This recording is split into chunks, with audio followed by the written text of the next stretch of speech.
안녕하세요. 나쁜골프 강찬욱입니다. 최근 10년, 한 5년 사이에 골프 연습장이 참 많이 바뀌었습니다. 일단 드라이빙 레인지, 야외 연습장, 보통 인도어라고도 많이 했던 그 실외 연습장들이 많이 없어졌습니다. 예전엔 교외로 운전하다 보면 그 골프 연습장 그물들, 닭장이라고도 했던 그 연습장들이 참 많았었던 것 같은데요. 그래서 이건 대한민국만의 풍경이다. 누가 그런 이야기도 한 적이 있었는데 그 연습장들이 많이 줄었습니다. 저희 동네만 해도 몇 개가 줄었습니다. 대신 실내 연습장들이 많이 생겼죠. 그리고 골프 스튜디오, 잘 인테리어도 잘 해놓고 아주 깨끗한 그런 스튜디오들이 많이 생겼습니다. 여름엔 시원하고 겨울엔 따뜻하고 스크린에 거리나 스윙 데이터들도 나오니까요. 쾌적하면서도 과학적이기도 합니다. 그런데 저는요, 가끔은 실외 연습장, 드라이빙 레인지에 꼭 갑니다. 그것도 좀 멀리 갑니다. 왜냐하면 주변의 연습장들이 그 전장이라고 그래야죠. 그 길이가 좀 짧아가지고요. 좀 멀리 가서 좀 볼이 끝까지 날아가는 게 보일 정도의 그 길이를 갖고 있는 그런 연습장에 주로 갑니다. 어떤 때는 필드 나가는 거의 그 거리만큼 운전을 해서 가기도 합니다.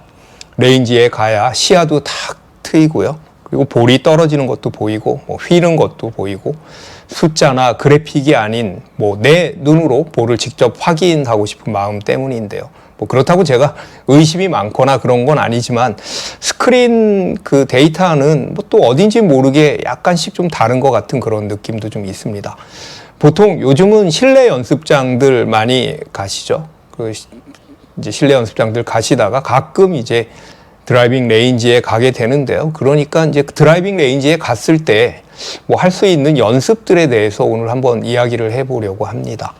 첫 번째는 에이밍을 바꿔보자. 에이밍에 좀 신경 쓰자. 연습하자입니다. 제가 골프 이런 사람하고는 내기하지 마세요라는 그런 영상을 예전에 올린 적이 있었는데요. 그 영상에서 보면 웨지가 몇 개 이상인 사람, 그리고 피부가 다른 사람, 그런 사람들 틀림없이 고수다. 그리고 그 골프 백에 얼라이먼트 스틱이 있는 사람 조심해라. 그 사람 반드시 고수다라는 영상을 만든 적이 있는데요. 골퍼들에게 사실 정말 필요한 것이 이 얼라이먼트 스틱입니다. 있는 분도 계시고 없는 분도 계시겠죠. 사실 얼마 안 합니다. 이거 몇천 원짜리도 있고요. 가격도 싼데, 그리고 무게가 많이 나가는 것도 아니라서 골프 백에 얼라이먼트 스틱을 갖고 다니면 저는 참 좋다고 생각합니다. 드라이빙 레인지 그 타석에 서서요. 그 타석이 향하는 대로 그 스탠스를 그냥 있는 그대로 똑바로만 치지 마시고 왼쪽도 봤다가 오른쪽도 봤다가 그때 얼라이먼트 스틱을 미리 스탠스를 좀 만들어 놓고 왼쪽 10도, 오른쪽 10도, 15도 이렇게 약간씩 틀어서 샷을 해보면요. 내가 그동안 얼마나 그 에이밍이 잘못됐는지도 깨달을 뿐만이 아니라 내가 실제로 왼쪽을 보려면 아니면 오른쪽을 보려면 이 정도 과감하게 스탠스를 바꿔야 되는구나 라는 것을 느낄 수가 있습니다. 특히 왼쪽을 잘 못 보잖아요. 일반 주말 골퍼들 같은 경우에는 주시가 오른쪽 눈이라서 주로 우측을 많이 보는데요. 왼쪽을 더 과감하게 틀어야 된다라는 걸 알 수가 있습니다. 생각보다 많이 스탠스를 돌려야 되는구나를 깨닫게 되는 거죠. 그래서 그 얼라이먼트 스틱을 놓고 그렇게 연습을 하고요. 대신에 너무 왼쪽을 보거나 너무 오른쪽을 보면 옆 타석에 있는 사람이 이게 뭐 하는 거지? 그러면서 약간 위협을 느낄 수도 있으니까요. 조금씩 틀어서 에이밍 하는 그런 연습을 하는 것이 좋습니다. 그리고 두 번째는요. 다른 클럽으로 같은 거리 보내기입니다. 같은 클럽으로 다른 거리 보내기와도 어떻게 보면 같은 이야기인데요. 만약에 7번 아이언으로 내가 140m 정도가 비거리다. 캐리하고 런을 다 합쳐서 그 정도가 비거리다라고 그러면 그 140m를 6번 아이언, 5번 아이언, 유틸리티, 우드, 심지어는 드라이버로 딱 140m만 보내보는 것입니다. 예전에 임진환 프로님께서도 그런 이야기를 하신 적이 있죠. 드라이버로 반만 쳐라, 70%만 쳐라. 타이거 우즈는 그렇게 한다라고 이야기를 했는데요. 그렇게 하면요, 이 클럽 컨트롤이 굉장히 좋아집니다. 그리고 56도 웨지로 만약에 80m를 보낸다 그러면 그 쇼다이언들 있잖아요. 뭐 9번, 8번, 7번으로도 80m를 한번 쳐보십시오. 그 클럽 페이스를 스퀘어하게 그 임팩할 수 있는 그 능력, 그 감각 같은 것이 굉장히 향상이 됩니다. 그리고요, 이렇게 연습을 하면 좀 재밌습니다. 세 번째는 제가 예전에 영상에서도 이 이야기를 한번 한 적이 있었고요. 저는 실제로 그렇게 많이 했었습니다. 가상의 라운드를 하는 건데요. 여러분들 어떤 홀, 어떤 코스에 어떤 홀은 유난히 기억이 나는 그런 홀들이 있잖아요. 그게 뭐 파4일 수도 있고 파5일 수도 있고 파3일 수도 있는데요. 그 홀대로 한번 쳐보는 겁니다. 예를 들면 드라이버 딱 맞은 그 느낌 가지고 이 정도면 제대로 맞았으니까 한 200 몇 메타 나갔으니까 뭐 남은 거리는 120m, 뭐 9번, 뭐 8번 잡고 그 다음에 친 거 보니까 이건 좀 안 올라갔을 것 같은데 그러면 어프로치 혹은 벙커샷 연습. 벙커샷도요. 그 실제로 드라이빙 레인지에서 연습하면 충분히 연습할 수가 있습니다. 그 타석에서도요. 그 위에 천장인가요? 그 위에만 맞지 않게 연습한다면요. 그래서 퍼터까지도 한번 해보는 것이 좋습니다. 이렇게 클럽을 바꿔가면서 클럽에 맞게 적응하는 연습을 하는 거죠. 왜냐하면요. 지금 현 상황에서 드라이빙 레인지는요. 그나마 좀 실전에 더 가깝습니다. 필드나 아니면 스크린 게임에 비해서요.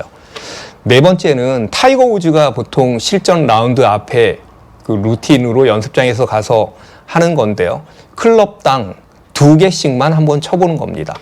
그게 웨지부터 시작하겠죠. 60도 혹은 56도 웨지부터 시작해서 드라이버까지 13개의 채를, 퍼터를 뺀 13개의 채를 2개씩 치면 26개를 한 세트로 한번 쳐보는 것입니다. 이 레인지에 오면요. 보통 그 뒤쪽에 뭐 숫자들이 이렇게 있잖아요. 뭐 50m, 100m, 150m, 그리고 200m, 그리고 끝에 맨 꼭대기 그물 위에는 뭐 250, 300m가 있어서 드라이버로 저기 내가 꽂아야지. 저 250에 아니면 뭐 300에 꽂아야지. 내가 5년 전에는 저기를 꽂았는데 그러면서 드라이버만 막 50개씩 그렇게 치고요. 그래서 막 땀 뻘뻘 흘리시는데요. 그렇게 하지 마시고요. 한 개를 치더라도 클럽을 바꿔가면서 한번 쳐보자라는 이야기입니다. 이렇게 한 2세트 정도만 해도요. 뭐 훨씬 더 신중하고 그리고 한 샷 한 샷 아껴가면서 연습을 할 수가 있습니다. 그리고 5번째는 프리샷 루틴을 지키자입니다. 필드에서 하는 것과 똑같은 프리샷 루틴을 해보는 거죠. 실내 연습장하고는 약간 다르게 드라이빙 레인지에 가면 내가 에이밍을 해야 되는 포인트를 실제 그 거리에 맞게 그렇게 볼 수가 있잖아요.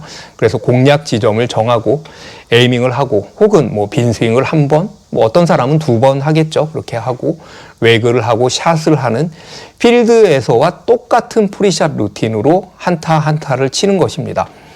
그리고요, 만약에 내가 좀 프리샷 루틴에 뭐 이런 게 좀 마음에 안 든다. 너무 뭐 시간을 끈다.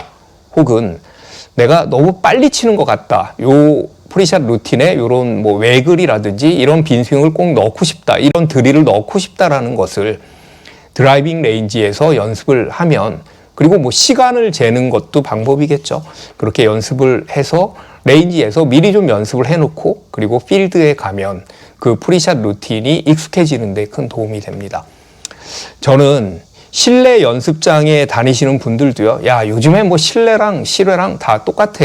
뭐 여기서 연습하면 되지라고 하지 마시고요.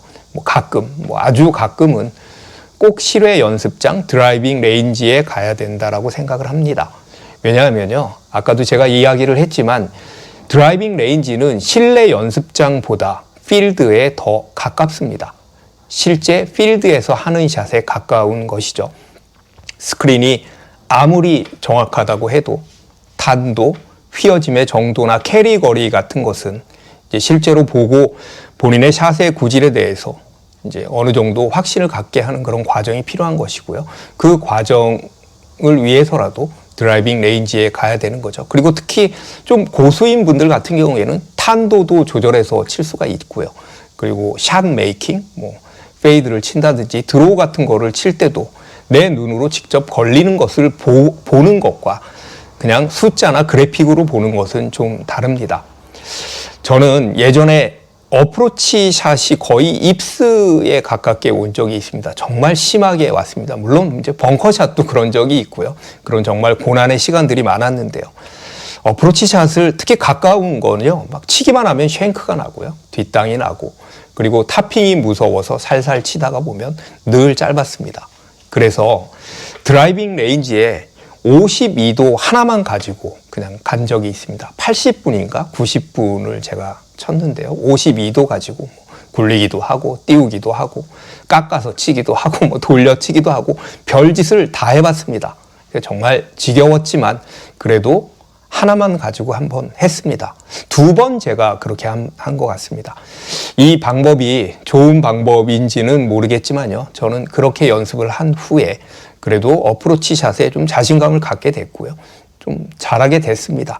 그렇다고 해서 지금도 어프로치 하다가 쉔크 나고 하지만 그래도 그 과정을 통해서 제가 조금 더 어프로치 샷에 대해서 집중적으로 하다 보니까 좀 알게 된 것들도 있고요. 깨달은 것도 있습니다.